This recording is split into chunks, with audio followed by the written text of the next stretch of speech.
Students, आज हम B part second sociology paper first methods of social investigation के अंतर्गत टॉपिक एग्जीक्यूशन ऑफ इंटरव्यू के बारे में चर्चा करेंगे। इसके पहले वाले वीडियो में हमने topic steps in the process of interview के अंतर्गत पार्ट ए, जिसमें विभिन्न स्टेप्स कौन कौन से स्टेप्स होते हैं, साक्षात्कारकर्ता को कौन कौन से स्टेप्स के आधार पे साक्षात्कार करना आवश्यक होता है, उसकी चर्चा किए थे।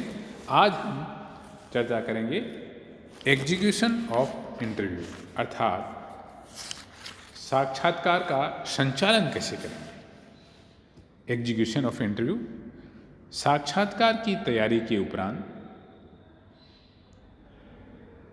साक्षात्कार का संचालन किया जाता है। वास्तव में साक्षात्कार की सफलता उसकी संचालन प्रक्रिया पर ही सबसे अधिक निर्भर होती है।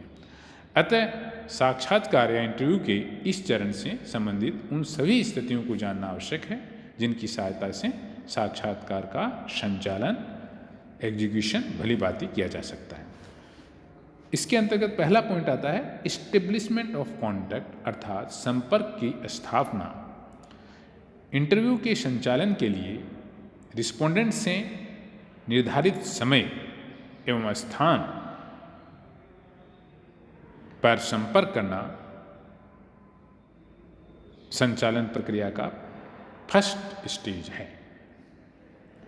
सर्वप्रथम अध्ययनकर्ता को साक्षात्कारदाता से उचित अभिवादन के साथ मिलना चाहिए। इस समय अन्य औपचारिकताओं के साथ साथ बैठने का समुचित स्थान तथा साक्षात्कारकर्ता सौम्य एवं गंभीर पोशाक, खिला हुआ चेहरा एवं हंसमुख व्यक्तित्व, पर्सनैलिटी का होना अत्यंत आवश्यक है। प्रथम बार अध्ययनकर्ता का उत्तरदाता पर जो प्रभाव पड़ता है वहाँ साक्षात्कार की प्रक्रिया को प्रभावित करता है। दूसरा पॉइंट है क्लेरिफिकेशन ऑफ पर्पस, अर्थात प्रयोजन का स्पष्टीकरण। साक्षात्कारदाता रिस्पोंडेंट से मिलने के उपरांत अपना परिचय देकर, इंट्रोडक्शन देकर, साक्षात्कार के क्या उद्देश्य हैं उनको बहुत सरल, स्पष्ट और मधुर भाषा में बताना चाहिए ताकि उत्तरदाता के समक्ष साक्षात्कार के प्रयोजन को स्पष्ट कर देना चाहिए कि किस प्रकार के अध्ययन के लिए उससे जानकारी प्राप्त की जा रही है तथा सैंपल के अंतर्गत जिन व्यक्तियों का चयन हुआ है, सिलेक्शन हुआ है, उन्हीं का साक्षात्कार लिया जा रहा है आदि सभी बातें स्पष्ट रूप में समझा देनी चाहिए, जिससे उत्तरदाता रिस्पोंडेंट को साक्षात्कार के संबंध में पूर्ण विश्वास हो, कॉन्फिडेंस हो उसको। इससे साक्षात्कार पर अच्छा प्रभाव पड़ेगा। उद्देश्य को स्पष्ट करने के साथ साथ साक्षात्कारकर्ता को उनसे सहयोग की भी प्रार्थना करनी चाहिए, जिसके बिना अध्ययन पूर्ण न हो सकेगा। साथ ही सभी सूचनाओं की गोपनीयता को बनाए रखने का विश्वास साक्षात्कारदाता को देना चाहिए। नेक्स्ट पॉइंट है बिगिनिंग ऑफ मेन इंटरव्यू। साक्षात्कार के उद्देश्य के स्पष्टीकरण एवं सहयोग की प्रार्थना के उपरांत साक्षात्कार का प्रारंभ करना चाहिए। इसमें पहले साक्षात्कारकर्ता को उसकी आयु, नाम, परिवार के सदस्यों की संख्या, योग्यता, पता, व्यवसाय, विषय से संबंधित प्रश्न पूछने चाहिए।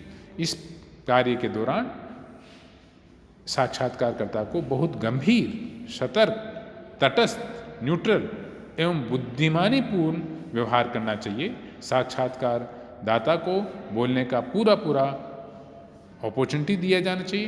प्रयास ये होना चाहिए कि स्वयं कम बोले और साक्षात्कारदाता को अधिकतम बोलने को प्रेरित करें। इस संबंध में एक बात और ध्यान में रखनी आवश्यक है कि साक्षात्कारकर्ता को साक्षात्कारदाता के समक्ष किसी अन्य व्यक्ति के अनुभव नहीं बताने चाहिए। हाँ, उससे अवश्य व्यक्तिगत अनुभवों के संबंध में पूछा जा सकता है। इस प्रकार साक्षात्कार लेते समय बहुत सावधानी की आवश्यकता होती है। साक्षात्कार के समय प्रश्न एक इस प्रकार व्यवस्थित होने चाहिए कि उत्तरदाता क्रमबद्धता से उनका उत्तर देता रहे। एक प्रश्न के समाप्त हो जाने पर ही दूसरा प्रश्न किया जाना चाहिए। यदि उत्तरदाता किसी प्रश्न का उत्तर नहीं देना चाहें तो उससे प्रश्न का उत्तर देने के लिए बाध्य न किया जाए। प्रश्न की भाषा सरल व स्पष्ट होनी चाहिए आदि बातों का पूरा ध्यान रखना आवश्यक है।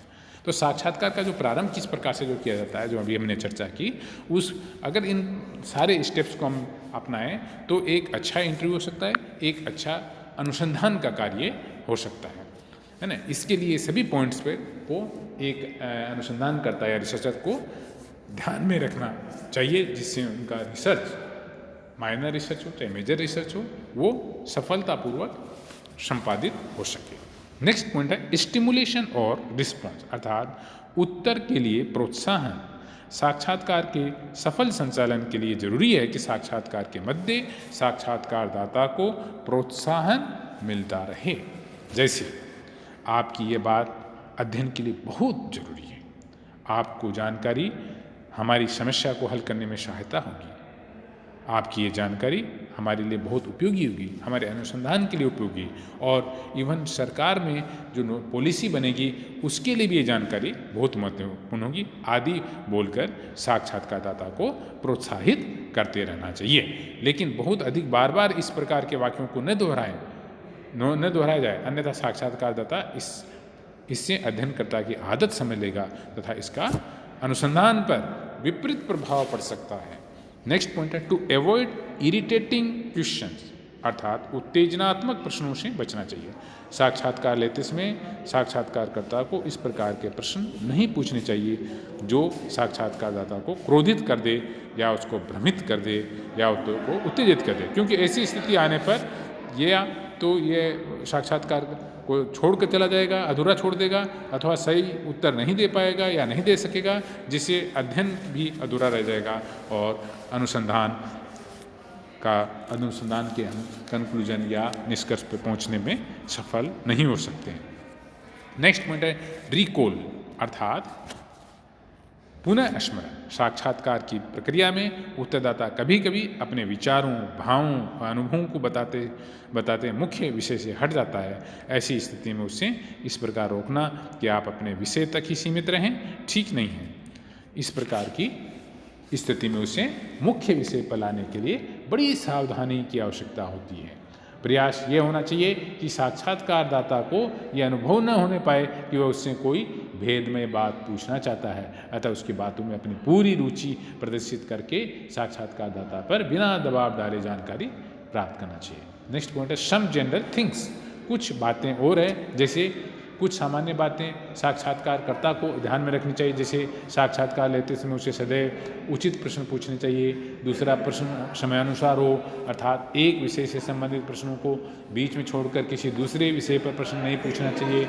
समय में क्रमबद्धता होनी चाहिए, समय में प्रश्न में लॉजिक होना चाहिए, रेशनल क्वेश्चन होना चाहिए, है ना। साक्षात्कारकर्ता को जटिल प्रश्न नहीं पूछना चाहिए, कॉम्प्लेक्स क्वेश्चन से अवॉइड करना चाहिए। साथ ही ऐसे प्रश्न भी न पूछे जो अति संक्षिप्त उत्तर वाले हो। इस प्रकार साक्षात्कारकर्ता को अपने विषय पर ही सावधानी से प्रश्न पूछने चाहिए, जिससे कि साक्षात्कारदाता रिस्पोंडेंट सही व उपयुक्त जानकारी दे सके। नेक्स्ट पॉइंट एक और है इसमें, नोटिंग ऑफ इंफॉर्मेशन, अर्थात सूचनादाताओं का आलेखन। साक्षात्कार के समय विभिन्न तथ्यों व उत्तरों को नोट करना उपयोगी है अनुसंधानकर्ता के लिए, लेकिन ये कार्य सरल नहीं है, क्योंकि उत्तरदाता द्वारा दी गई सूचनाओं को जब साक्षात्कारकर्ता लिखने लगता है तो साक्षात्कार में व्यवधान उत्पन्न हो सकता है या हो जाता है। दूसरे साक्षात्कारदाता का भी उत्साह कम होने लगता है। अतः ऐसी स्थिति में ये ठीक नहीं है कि या तो लिखने का कार्य किसी सहयोगी को सौंप दें अथवा टेप रिकॉर्डर की सहायता से उसका आलेखन करना चाहिए, जिससे उत्तरदाता की पूर्व अनुमति ले लेनी चाहिए। इस प्रकार साक्षात्कार की प्रक्रिया का बड़ी सफलतापूर्वक संपन्न की जानी चाहिए। तो साक्षात्कार को हम किस प्रकार से अनुसंधान क्षेत्र में जाके उसको एग्जीक्यूट करते हैं, संचालन करते हैं, उसके बारे में आज हमने कई पॉइंट्स पे स्टडी किया। नेक्स्ट पॉइंट पे हम ये स्टडी करेंगे कि एक इंटरव्यूअर जो है, एक अच्छे साक्षात्कारकर्ता में के क्या गुण होना चाहिए, और जो समाज विज्ञान में इम्पोर्टेंस ऑफ इंटरव्यू टेक्निक अर्थात साक्षात्कार की तकनीकी का क्या महत्व है, इस बारे में चर्चा करेंगे। Thank you.